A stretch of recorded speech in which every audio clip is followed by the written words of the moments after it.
But not only had the rulers of Gathkar made no resistance to these incursions, on the contrary, they had been actively welcomed by the Mwanamamoku Matriarchy, who favoured the men of Akran over their own Gathkari men in every respect. The ruling priestesses had ordered no military response to colonization, and, in any case, their emasculated soldiery lacked the will to offer resistance. To the matriarchs, a self-deluding surrender was a moral improvement to their country, and one which they celebrated by adopting a new gown of office for the priestess class, which was based upon the customary garb for women in Akran, a loose, billowing garment called a burqa that enveloped the entire body except for the eyes and hands.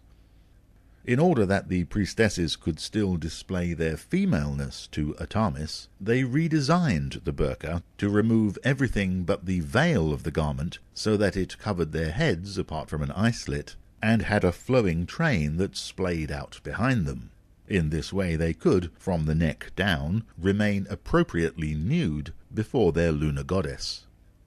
They also changed the material of which the burqa was made, from plain black cotton to a transparent pink gossamer that was much more expensive, much more becoming, and therefore much more reverential to their deity. In Akran, the burqa was a sign of the ownership of women by their men, because it was intended to imply that the woman's body was the sole property of whatever man had authority over her, so that she was to be visible to none but him. Yet in Gathkar, when the matriarchy began wearing their abbreviated version of the burqa, they somehow contrived to believe that this form of attire honoured women, and lent greater distinction to them.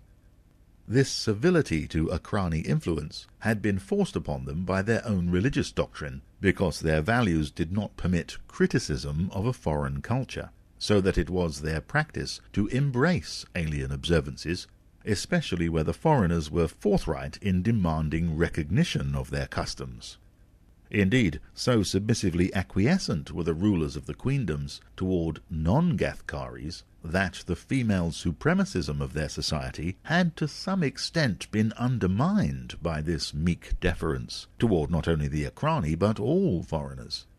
even those whose gender deviated from the divine femaleness of Artemis, the lunar goddess.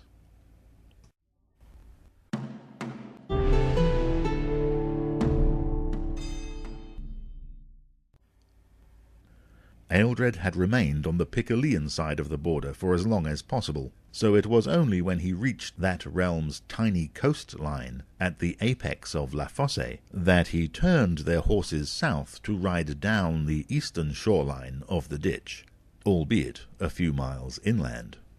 He was heading first for Fari, and if he could get no ship westward from there, he would continue on to Porta Aberta.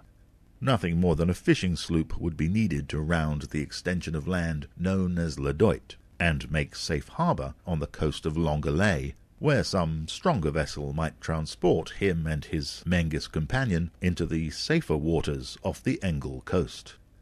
The Anglian mercenary had thought long and hard about making a dash across the southeast of Bourbon to the seaports of the barony of Longueuil, thereby to avoid the queendoms altogether, but he had decided that the risk was unjustifiable.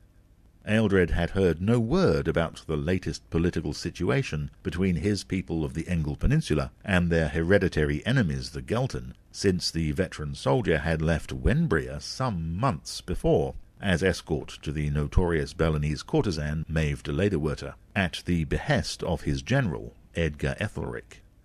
At that time the Earl Atheldan had just won a famous victory at the Battle of Proctor's Vale over the Gelton army under the Duke Etienne of Anjou, so it seemed likely to Ealdred that should any persons of Engle stock, such as himself, be discovered within the kingdoms of the three crowns of the Gelton alliance at present, summary execution would surely follow, to say the least of it. Although the Anglian had passed himself off as a Gelton before, and might well manage the passage across Bourbon were he alone, with a conspicuously oriental girl in tow, he would stand out like a sore thumb. It might still be managed, but it would be damnably perilous.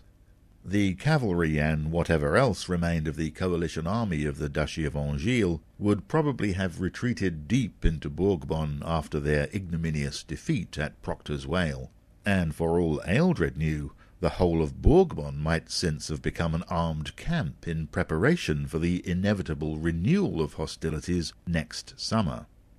The Anglian would not abandon his admirable partner, who was both lover and comrade-in-arms to him. So instead he would resign himself to a ride down the coast to the Gathkar ports, and from thence a fishing boat to the buccaneer harbour of Citadel, or perchance Fortress, in the barony of Longueuil.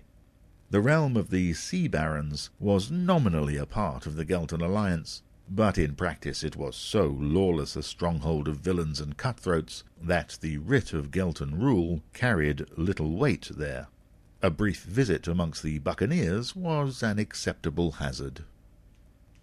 Their first night spent on the route south from the Picolean border saw Ealdred and Ig camping on the edge of a Telitzim caravan outside of a town whose name they never knew. The merchants of Telitz used the northern reaches of Gathkar as a highway between their bartering posts with the Chevnik and Murgle nomads in the east and the rich mercantile port of Boule, which had the whole of Bourbon behind it with which to trade. The pronounced Telitzim and Bantu presence in Gathkar made it a friendly territory for them, and the Gathkari attitude toward their honoured guests meant they could travel in comparative safety despite the turbulence of the ethnic conflict amongst the citizenry. The Anglian and the Mengis received permission from the Telitzim to share their campfires for the night readily enough. They accepted, thankfully, preferring to bide alongside the tents of the Bedouin travellers of the highway, unsoldierly tradesmen though they were, rather than seeking habitation in the nearby town. The Anglian had no tent, only a bedroll which he shared with his woman, and the warmth of the fires would be welcome, besides being useful for cooking their stew. The Mengis girl had introduced him to a type of stew that she called Sijala Sija, which literally meant boiled or stewed meat, and which tasted remarkably the same regardless of what source the meat came from, whether cattle, camel, sheep, goat, dog, or what have you. It served as an easily prepared, all-purpose hot meal, and they ate it often. As Ig crouched over her cooking pots at the fireside, she was the object of a great deal of staring and considerable muttered gossip amongst the Telitz women. Their men eyed her as if it were she that they should like to have for dinner.